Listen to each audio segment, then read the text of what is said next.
సాధారణంగా పెద్దోళ్ళ జోలికి పోవద్దు అంటుంటారు. ఎందుకు అంటే అక్కడ వాళ్ళు అండగా నిలబడితే కష్టం అన్నట్టు. ఇప్పుడు మంగళగిరి నియోజకవర్గంలో ఉన్నటువంటి వాళ్ళకు ఒక పెద్ద ఆయన అండ ఉంది. ఆ పెద్ద ఆయనే నారా లోకేష్. స్వయంగా తనే అక్కడే ఉంటాడు. అలాగే ఓ రకంగా చెప్పాలంటే తనే ప్రస్తుతం రాష్ట్రాన్ని పరిపాలిస్తున్నటువంటి కీలకమైన వ్యక్తి. కాబట్టి తన నియోజకవర్గంలో ప్రాబ్లం వస్తే తన వాళ్ళని చూసుకునే విషయంలో సీరియస్గానే స్పందిస్తాడు. ఇప్పుడు అట్లాంటి పరిణామమే చోటు చేసుకుంది. మంగళగిరి మండలం చినవడ్లపూడి, పెదవడ్లపూడి గ్రామాల రైతుల నుంచి 14 లారీల ధాన్యం కొనుగోలు చేశారట కొంతమంది.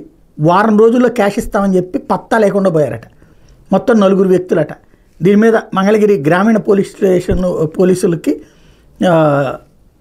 నారా లోకేష్ ఆదేశాలతో వాళ్ళని అదుపులో తీసుకున్నారు. విద్యా ఐటీ శాఖల మంత్రి నారా లోకేష్ దృష్టికి ఈ విషయాన్ని బాధిత రైతులు తీసుకెళ్లడం, మంత్రి ఆదేశాలతో పోలీసులు రంగంలోకి దిగి పెద్దవడ్లపూడి, తెనాలి, కర్నూలుకి చెందిన 4 అదుపులో తీసుకున్నారు. పెదవడ్లపూడికి చెందినటువంటి చక్రవర్తి, తెనాలికి చెందిన చంద్రమౌడి, నెల్లూరుకి చెందిన కొండయ్య, ఉమ్మడి కర్నూలు జిల్లా పాణ్యంకి చెందిన రాయుడు కలిసి చినవడ్లపూడి గ్రామ రైతుల దగ్గర 2023 డిసెంబర్లో 14 లారీల ధాన్యాన్ని కొన్నారు. వాటి విలువ 85 లక్షలు. ఆ డబ్బులు చెల్లించకుండా చెల్లిస్తామని రైతులు నమ్మవలికి ధాన్యాన్ని తరలించుకెళ్లారు. ఇప్పటికీ 35 లక్షలు మాత్రమే చెల్లించారు. మిగిలిన 47 లక్షలు ఇవ్వలేదు.